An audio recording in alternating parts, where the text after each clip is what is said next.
The new Axis 125 scooter has been launched by Suzuki in India at Rs 53,887. The scooter was earlier showcased at Auto Expo in Greater Noida last month. The new Axis 125 uses tough but lightweight frame to achieve stability and fuel efficiency. A revised headlight, new body panels and turn signal indicators can also be seen. The 125 has longer wheelbase this time with wider stance. In spite of all this, the new Axis 125 somehow manages to be lighter than its predecessor. As far as power source is concerned, the 125 is powered by new 124cc single-cylinder air-cooled engine featuring Suzuki's SEP technology, which the company claims increases fuel efficiency and acceleration. Output of engine though remains at 8.58 bhp, just like the older engine. As far as fuel efficiency goes, the Axis 125 comes with a mileage of 64 kmpl. The scooter will be made available in different color choices. Here Suzuki Deep Blue, Candy Sonoma Red, Pearl Mirage White, Metallic Matte Fibron Grey and Grey Sparkle Black. The new TVS Victor has been launched in Pune at starting price of Rs 49,188 and is going up to Rs 51,188 for the highest version. With the new Victor, TVS is targeting 110cc commuter bike segment in India. Equipped with things like 3-valve eco-thrust engine technology, pedal disc brake and tubeless tires, the new Victor is world apart from the one which was launched way back in 22. This Victor will have two variants, while the lower priced one will have standard drum brake. The top end version will come with disc brakes.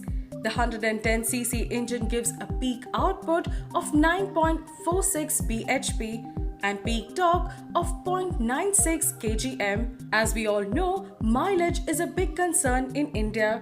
So for all you mileage freaks out there, the new TVS Victor gives a mileage of 76 kmpl.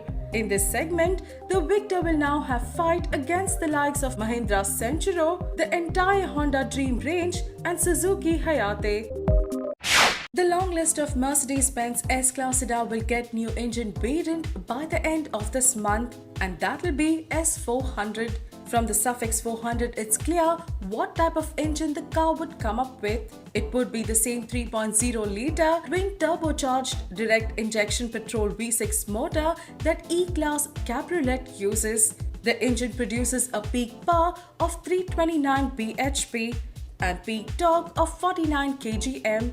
In the international market, the engine comes mated to Mercedes' own 7G Tronic 7-speed automatic transmission. But for India, it's still unclear whether it'll be that or the new 9-speed gearbox. As with every other S-Class in Mercedes' lineup, this one too will come up with standard air suspension at all four corners and rear-wheel drive.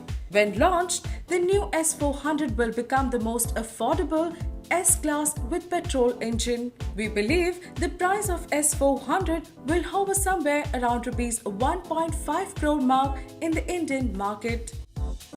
The much-awaited Royal Enfield Himalayan Adventure bike has been launched at Rs 1.55 lakhs. Although the Himalayan does not have any outright competitor in this segment, the KTM Duke 390 is supposed to give it some amount of competition. With the Himalayan, Royal Enfield has opened up a whole new adventure tourer segment, since it's the first purpose-built long-distance adventure touring bike with off-roading capability. The Himalayan comes powered by an all-new long-stroke LS 410 engine. This new 411cc engine produces a peak power of 24.5 bhp and a peak torque of 32 Nm. The engine is mated to 5-speed transmission. Design-wise, the Himalayan sports a rugged design language. Unique design features include raised windshield, upright seating position and wide handlebars. 21-inch front wheel and 17-inch rear wheel adds to the whole adventure tourer appeal. The Renault Captur was primarily designed for the Russian market, but if rumors are to be believed, the crossover will also make its way to India sometime in the future. But as of now, not much is known about this car. Here's what we know about the Captur.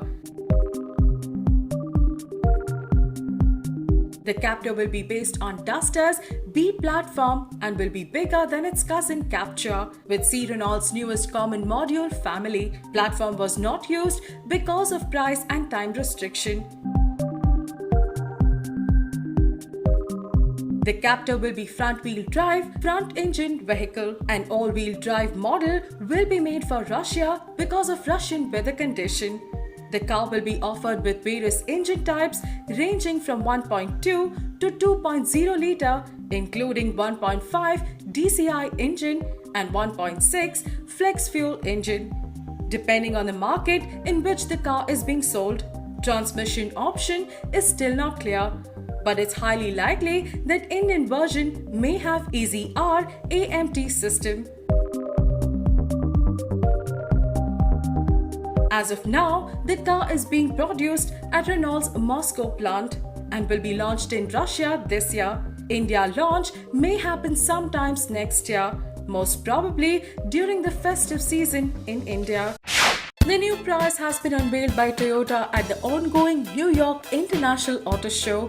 Featuring an improved and much more efficient plug-in hybrid engine, the new Prius boasts of highest miles per gallon of any plug-in hybrid in the world at 120, almost 26% higher than its predecessor. It also comes with twice the electric range that the previous Prius had and can hop at a top speed of 84 mph when running on electric. Safety and security has been given prime importance on the new Prius. For instance, it comes with features pedestrian detection, automatic braking, a blind spot monitor, and a rear cross traffic alert. On the inside, the car gets an 11.6-inch HD multimedia screen. The car would be launched later this year in the United States of America.